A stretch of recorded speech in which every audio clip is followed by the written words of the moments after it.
Hey, what's going on, world? It's me again, Ethan Smith, aka Mr. P.I.E.N, with a little bit of motivation and inspiration for yo and my situation, hoping to free and relax your mind as if you are on a vacation. Going straight into transformation. For some who don't and those who do, you know what we getting ready to do. Read that book that's wrapped in blue. Dr. Dennis Kimbrough, Daily Motivations for African American Success. And as usual, please don't come on this page, my page, with that color mess. If you, specifically you, listen to the words in this book, this message, this passage today, I'm sure it'll help to relieve some of your stress. Besides, you didn't have anything to do with your color anyway on your born day. You beautiful. So let's see what this book has to say on this lovely first day of June 2025. Heavy metal. Heavy metal. Can't nothing make your life work if you ain't the architect. Can't nothing make your life work if you ain't the architect. Terry McMillan, author and lecturer. One day, a poor, disheveled old man rummaged through a junkyard searching for a piece of scrap iron that he had planned to use as a paperweight. After finding such a piece, he approached the owner of the junkyard with several coins in his hand. "How much is it?" he asked. "Let me see," the owner replied, placing the rusty metal strip on the scale. "Well, it's nearly a pound," he said. "I guess that'll be 10 cents. As his impoverished visitor was leaving the yard with his paperweight, the owner walked beside him. "Sir, isn't it funny that that small piece of metal that you just purchased is worth only 10 pennies, said the owner. "But just think, if you heated it and treated it and molded it into cast iron, that type could be used on tractors that could cultivate crops or battleships that defend our nation. Why?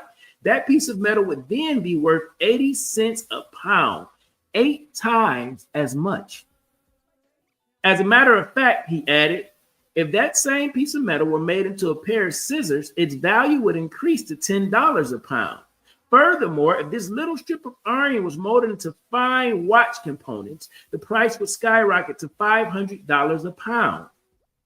But most importantly," he said, "if you took this rusty strip of metal and created surgical instruments, the type of instruments that guide the hands of the world's most skilled surgeons, why, sir, your paperweight would indeed be priceless." And then the owner paused and said, "Isn't it incredible to think that some of us lie in a junkyard of life? Each of us desperately needs to find ways in which we can be molded and shaped into something more useful. If we find a way, our success is guaranteed." Closing quote. "I refuse to place limits on what I can do. I am priceless." Are you placing your limits on you, or are you placing the limits on you of other individuals? Are you placing my limits on me, what I'm thinking, or am I placing the limits on me of other individuals? How do you look at this tool? This is a mouse used for me to control my computer and a multitude of things. But how are you using the tool that you see? I could sit this just on some paper and it would be weighing it down for me, but then it's not used specifically to its full capability. What the gentleman at the junkyard was explaining to the man in the story, that I understand that what's in your hand, that piece of metal, can be more useful if you look deeper into what it can be used to do. Now, how does that affect me and you? This hunk of meat, this hunk of flesh, this brain can be used for more, man. Woman, if you look deeper inside and see what the universe of God has created you to be, if you start searching your mind and your spirit and overlooking these things and saying, what can I cultivate this thing, this body to be? What's inside of me? What should I be developing out of me?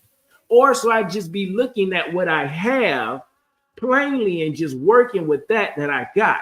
saying this piece of metal is all that I need, saying this brain is all that I need to tell me when to eat so I can feed myself, I want to go to the restroom to relieve myself, the clothes to put on to clothe myself, or are you digging deeper to pull your thoughts, your ideas that's stuck in your mental shelf, that's stuck way back there in some place? Are you pulling that out today to say, I got more inside of me than I've been giving myself to me? I'm more than what I see. That's clearly all the individual was saying to the man. If you would have taken this little piece of steel, this metal that you paid 10 cents for, you could do so much more with it if you're willing to look deeper to you. You didn't pay for this. You didn't pay for this. It was all given to you, but it was given to you programmed.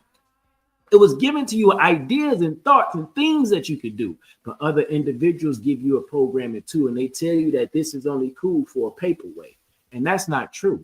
There is so much more that you can do. I know the book is talking about a piece of metal, but I'm talking about you.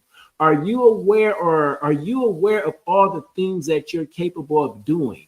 Are you aware of how impactful your life may truly be if you start to dig into that thing and see what God wants you to release? It's more than meets the eye, as GI or Transformers would say. Are you more than meets your eye today? Are you looking into your eyes deeply to see and then begin to say, I can create out of me anything that I want to be, because what I'm thinking has the power to be? How do you see you? And will you set yourself free to begin developing great things and tools out of you? I know it's going to be uncomfortable, but it's possible. I hope this motivation and inspiration was something for your situation to free and relax your mind as if you are on a vacation, straight into mind transformation. All I ask for you, like, comment, subscribe, share this video with somebody else too. Even if you want to laugh at it, that's cool. I just want to make sure that you're watching it for you. Peace.